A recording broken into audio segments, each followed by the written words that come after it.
Jadi dulu waktu SD gue tuh punya sifat ambis yang aneh gitu. Orang-orang biasanya ambis itu kan ke semua orang. Dia pengen jadi nomor satu di antara semua orang. Pokoknya dia paling pinter lah gitu di antara yang lain. Tapi gue, sifat ambis gue ini hanya ke beberapa orang. Jadi kayak emang orang-orang yang udah gue tentuin, gue mau lebih di atas mereka.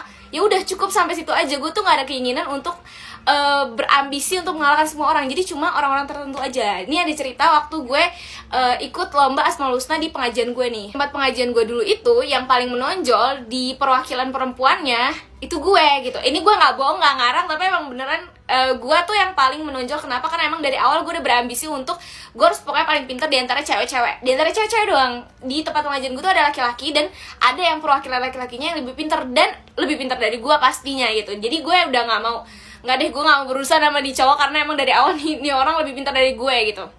Pokoknya kalau dibanding cewek-cewek gue, karena kan dulu pas pengajian masih SD tuh paling nggak jauh-jauh dari hafalan, terus paling cerita-cerita Nabi. Dan dulu tuh gue sangat-sangat tertarik sama cerita Nabi. Gue punya buku-bukunya, jadi kayak pengetahuan gue tentang hal itu tuh kayak lebih lah dibanding teman-teman cewek gue yang lainnya. Definisi yang gue tuh tiap hari nanyain ke mereka, lo udah jus berapa? Gue sih udah jus segini. Kayak gue tuh pamer mulu tiap hari. Kayak emang gue tuh suka pujian. Dan dulu pas gue ngomong kayak gitu tuh mereka suka muji gue kayak ih cepet banget, keren banget deh lo bisa hafal langsung banyak, kayak langsung besar kepala anaknya. Sampai suatu hari di pengajian gue ada lomba nih, diantaranya ada lomba Asmaul Husna sama Cerdas Cermat. Kalau Cerdas Cermat itu gabungan atau grup, tapi kalau Asmaul Husna itu sendiri-sendiri. Nah udah pasti di lomba Asmaul Husna ini gue sangat berambisi untuk menang di antara teman-teman cewek gue. Kenapa teman-teman cewek gue? Baik lagi karena teman cowok gue yang pintar ini nih tidak bisa dikalahkan. Jadi kayak bodo amat lah gitu, gue nggak peduli sama dia, gue pedulinya pokoknya gue harus lebih di antara teman-teman cewek gue. Di hari H gue udah ngafalin, kagak main, gue sampai ngafalin si Asmaul Husna nih kan biar lancar.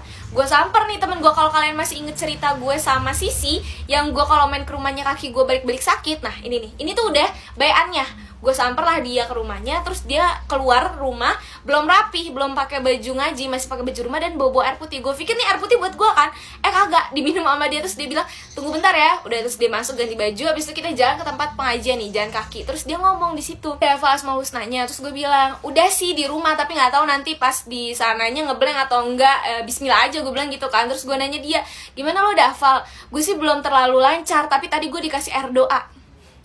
Ini pertama kalinya gue tahu ada yang namanya air doa. Terus gue nanya kan, hah maksudnya gimana? Ya jadi tadi air yang gue minum depan lo itu air doa, didoain sama nenek gue. Tadi gue tuh nulis Asmaul Husna di kertas, abis itu diremes sama nenek gue, dimasukin ke dalam air putih, terus didoain, abis itu diambil